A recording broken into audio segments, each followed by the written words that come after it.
Hello dears, math class 8 exercise 1.14 के साथ ताहिर इकबाल आपकी खिदमत में हाजिर है। क्वेश्चन नंबर 1 के अंदर है कि verify A union B is equal to B union A, this is commutative property of union.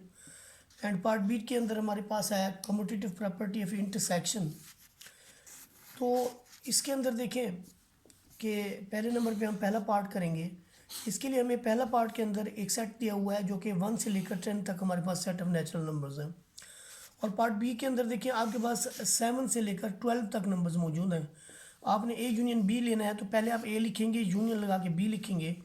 फिर इन यूनियन का मतलब क्या होता है कि आप दोनों मेंबर्स को जो है वो एक ही क्लास, यानी आपकी दो क्लासें हैं, एक क्लास ये दूसरी ये, अब दोनों को जम कर देते हैं, आपस में इकट्ठा कर देते हैं, तो ये आपकी एक क्लास बन जाती है ए यूनियन बी। और आप इसको सेट एक 1 का नाम दे देते हैं। उसके बाद आप क्या करते हैं, आप सेट जब B union A find out करते हैं तो पहले आप सेट बी, पहले बी टीम उसको पहले लिखते हैं, फिर ए टीम को लिखते हैं, फिर दोनों को मिला के एक पूरी टीम बना लेते हैं।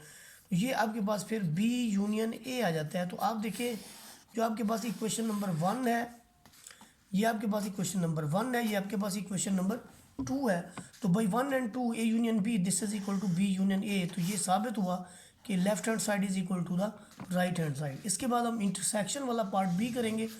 ए इंटरसेक्शन बी का मतलब क्या है? ए इंटरसेक्शन बी का मतलब है कि जो एलिमेंट इस तरफ हों और इस तरफ दोनों में कॉमन हो। हम देखते हैं कि इसके अंदर 7 है जो कि यहाँ पर मौजूद है, तो हम 7 लिखेंगे। फिर इसके अंदर 8 है जो इधर है तो 8 लिखेंगे, फिर 9 लिखेंगे, फिर इसका 10 है जो यहाँ पे मौजूद है। तो ये आपका हुआ जी ए इंटरसेक्शन बी। सिमिलरली हम फाइंड आउट करेंगे बी इंटरसेक्शन ए, तो वो भी वही है कि 7 आपके इसके अंदर है, फिर 8 भी है, फिर 9 भी है और इनमें 10 भी है। तो यहाँ पर आप ये देखें कि जो आपका यानी आंसर आया है ए इंटरसेक्शन बी का, वही आपके पास आया बी इंटरसेक्शन ए का। तो यूँ साबित हुआ 1 और 2 से कि आपका A intersection B this is equal to B intersection A. तो ये आपका पहला क्वेश्चन जो है वो, उसके बाकी सिमिलर पार्ट है वो खुद करेंगे। इसके साथ आपका पहला क्वेश्चन कंप्लीट हुआ। अब हम बढ़ेंगे क्वेश्चन नंबर 2 की तरफ। क्वेश्चन नंबर 2 के अंदर जब हम देखते हैं तो हमने यहाँ पर एसोसिएटिव प्रॉपर्टी जो है वो शो करवानी है। एसोसिएटिव प्रॉपर्टी कि आपका X union Y union Z this is equal to, यानी आपने पहले वाई यूनियन जी लेना है फिर एक्स के साथ, और यहाँ पर एक्स यूनियन वाई लेके फिर यूनियन लेना है इसका जी के साथ। तो हमारे पास कोई से 3 सेट गिवन है, आपके पास एक एक्स गिवन है, वाई गिवन है और आपके पास जी भी गिवन है। यही हमने एसोसिएटिव प्रॉपर्टी यूनियन के अंदर भी करनी है और इंटरसेक्शन के अंदर भी करनी है। 2 पार्ट है हमारे पास, तो ये 3 सेट दिए हुए हैं। तो आप लिखेंगे इसकी left hand side X union Y union Z, ये आपके पास है। आपने एक्स लिखा, यूनियन ब्रैकेट के बाद वाई लिखा, फिर आपने जी लिखा, इन दोनों का यूनियन किया तो ये आया आपके पास B D C F G H, यानी दोनों मेंबर्स आपने मिला दिए। उसके बाद इसका आपने ए बी सी डी वाले से मिलाया तो आपके पास बना A B C D F G H. Similarly आपने जब एक्स यूनियन वाई पहले ले लिया उसका ये रिज़ल्ट आया, उसके साथ फिर जब आपने जी को मिलाया तो आपके पास वही आया, यानी A B C D F G और एच। तो हम देखते हैं यहाँ पर जो रिज़ल्ट आपका लेफ्ट हैंड साइड का है वही रिज़ल्ट आपके पास राइट हैंड साइड का है, यानी एक्स यूनियन वाई और यूनियन जी। तो आप यहाँ पर देखें कि जो एसोसिएटिव प्रॉपर्टी है, यानी एसोसिएटिव प्रॉपर्टी क्या है आपके पास कि यहाँ पर पहले अगर आप यानी एक्स यूनियन वाई यूनियन जी पहले लेते हैं और बाद में आप एक्स यूनियन वाई लेके फिर यूनियन लेते हैं जी का, तो दिस इज़ इक्वल। सो आप कह सकते हैं यहाँ पर कि left hand side this is equal to the right hand side. और अब इसका हम पार्ट नंबर बी करेंगे। पार्ट नंबर बी के अंदर जो हमारे पास मौजूद है वो क्या है जी? पार्ट नंबर बी के अंदर हम देखते हैं, पार्ट नंबर बी के अंदर हमने इंटरसेक्शन के लिए एसोसिएटिव लॉ जो है वो प्रूव करवाना है। तो पहले यहाँ पर वाई इंटरसेक्शन जी लिया जाएगा। तो ये देखिए पहले हमने वाई का इंटरसेक्शन जी के साथ फाइंड आउट किया। इसके अंदर देखें जो कॉमन है, इसके अंदर जो है आपके पास सी एफ और बी होगा। इन दोनों का जो इंटरसेक्शन है आपके पास सी एफ और बी, ये देखें ये सी एफ और बी दोनों में है। फिर इसका ए बी सी से देंगे तो जस्ट आपके पास बी और सी जो है एज ए इंटरसेक्शन आ जाएगा।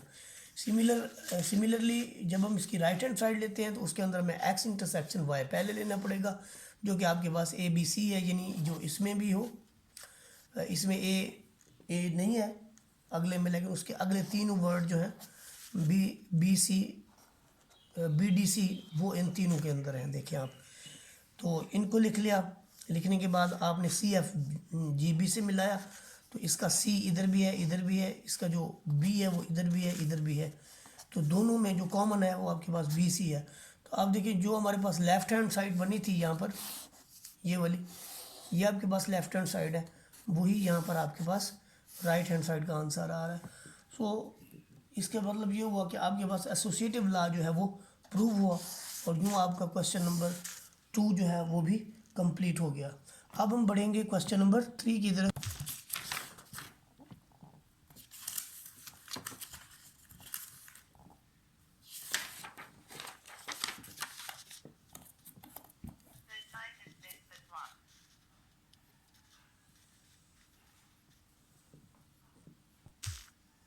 क्वेश्चन नंबर 4 के अंदर देखिए हमारे पास है जी ए दिया हुआ है, बी दिया हुआ है और सी दिया हुआ है। हमने यूनियन का डिस्ट्रीब्यूटिव लॉ ओवर इंटरसेक्शन मालूम करना है, तो हम लेफ्ट हैंड साइड ले लेते हैं। हमारे पास लेफ्ट हैंड साइड जो है वो A union B intersection C है। ये इंटरसेक्शन है, इन दोनों के दरमियान में इंटरसेक्शन वो होती है जो इधर भी हो इधर भी हो, तो नथिंग इज़ कॉमन। इसका यूनियन जब ज़ीरो से लेंगे तो आपका रिजल्ट जो है वो ज़ीरो आ जाएगा। इसके बाद देखिए आपने क्या करना है कि ए के यूनियन बी के साथ लेना है और ए के यूनियन सी के साथ लेना है। ए के यूनियन बी से लिया ये आ गया, ए के यूनियन सी से लिया आपका ये आ गया, दोनों में इंटरसेक्शन ज़ीरो है। तो आप देख लें इसमें कि एक आपकी लेफ्ट हैंड साइड थी, उसका भी रिज़ल्ट ज़ीरो। अब आपके पास राइट हैंड साइड है, इसका भी रिज़ल्ट ज़ीरो। तो यहाँ से साबित क्या हुआ कि A union B intersection C this is equal to A union B intersection A union C, this is distributive law of union over intersection. अब हम इसके बाद इसकी जो है ना डिमर्गन्स लॉ की तरफ बढ़ेंगे। क्वेश्चन नंबर 5 के अंदर देखें, इसके लास्ट क्वेश्चन है verify De Morgan's law if U is equal to N, A is equal to 5 and B is equal to P. Universal set आपका नेचुरल नंबर है, ए आपका खाली सेट है और बी आपके पास है सेट ऑफ प्राइम नंबर। तो ये दोनों जो हैं सबसेट है इस सेट एन के। तो डिमर्गन्स लॉ का जो पहला लॉ है वो हमें ये कहता है कि आप ए यूनियन बी का कंप्लीमेंट लें तो this is equal to A complement intersection B complement के इक्वल होता है। तो यहाँ पर देखिए हमारे पास हमने एक यूनिवर्सल सेट कंसीडर कर लिया, एक हमारे पास खाली सेट है, दूसरा हमारे पास सेट ऑफ प्राइम नंबर है। यहाँ पर देखिए कि जो पहली चीज़ है हमने वो मालूम करनी है, यानी ए यूनियन बी का कंप्लीमेंट। तो पहले हम ए यूनियन बी मालूम करेंगे, ये ए यूनियन बी आपका वही सेट ऑफ प्राइम नंबर हो गया। और जब आप इसका कंप्लीमेंट लेंगे तो यूनिवर्सल सेट में से उसका डिफरेंस देखेंगे, यानी यूनिवर्सल के वो एलिमेंट जो ए यूनियन बी में नहीं है। तो हम देखते हैं कि ये प्राइम नंबर का सेट है, तो 1 लगा के साथ में बाकी जितने भी कंपोजिट नंबर है वो भी आ जाएंगे आपके पास, 1 के अलावा बाकी सारे आपके कंपोजिट नंबर इसके अंदर आ जाएंगे। तो ये आपकी क्वेश्चन नंबर 1 हो जाएगी। दूसरे नंबर पे हम देखेंगे इसकी राइट हैंड साइड के अंदर हमारे पास क्या है, हमारे पास राइट हैंड साइड के अंदर है ए कंप्लीमेंट यूनियन बी कंप्लीमेंट। तो हम ए कंप्लीमेंट निकालेंगे जो कि यूनिवर्सल सेट मैंने से ए के इक्वल होता है, और ये आपके यानी यूनिवर्सल के वो रुकन जो ए में हो, ए जो एम्प्टी सेट है, तो आपके ए के तमाम एलिमेंट आ जाएंगे। फिर इसी तरह से ए कंप्लीमेंट आपने फाइंड आउट कर लिया। अब आप मालूम करें जी बी कंप्लीमेंट। यहाँ से बी कंप्लीमेंट का मतलब है यूनिवर्सल सेट माइनस बी। तो पहले आप यूनिवर्सल सेट लिखेंगे, उससे बी लिखेंगे। तो आपका यहाँ से देखें ए किसके अंदर है जो इसमें नहीं है वो लिखेंगे, फिर इसमें 4 है जो इसमें नहीं है वो लिखेंगे, फिर इसके अंदर 6 है जो कि इसके अंदर नहीं है। इसी तरह से आप टू सो ऑन, ये आपके पास सेट ऑफ कंपोजिट नंबर आ जाएगा इंक्लूडिंग 1। तो आप जब इनका यानी इंटरसेक्शन लेंगे ए कंप्लीमेंट का और बी कंप्लीमेंट का इंटरसेक्शन लेंगे तो आपको वही एलिमेंट मिलेंगे। ये देखें 1 4 6 8 9, यानी बी जो है वो सबसेट है ए का, तो वो सारे के सारे इंटरसेक्शन के अंदर आ जाएगा। और यहाँ पे हमें मिल जाएगा ए कंप्लीमेंट इंटरसेक्शन बी कंप्लीमेंट। तो हम देखें यहाँ पर हमारे पास इक्वेशन नंबर 2 है, ऊपर हमारे पास इक्वेशन नंबर 1 थी, दोनों सेम है। ये देखें, तो यहाँ से हमारा जो एक लॉ है डिमर्गन्स लॉ वो कंप्लीट हुआ। इसके बाद हम इसका पार्ट नंबर 2 देखेंगे। डिमर्गन्स का जो हमारे पास दूसरा पार्ट है जिसके अंदर हमने ये फाइंड आउट करना है कि A union A intersection B का कंप्लीमेंट। अब कंप्लीमेंट दोनों को मिलेगा और आपका जो इंटरसेक्शन यूनियन में कन्वर्ट हो जाएगा। पहले तो हम ये इंटरसेक्शन बी लेंगे जो कि एम्प्टी सेट है, और एम्प्टी सेट का आपको पता है कि कंप्लीमेंट आपका यूनिवर्सल सेट होता है। तो हमारी लेफ्ट हैंड साइड जो है वो यूनिवर्सल सेट है। अब हम राइट हैंड साइड के लिए फिर ए कंप्लीमेंट अलग से लेंगे और फिर उसके बाद ए कम्प्लीमेंट के बाद हम बी कम्प्लीमेंट लेंगे। ए कम्प्लीमेंट हम पहले ले चुके हैं।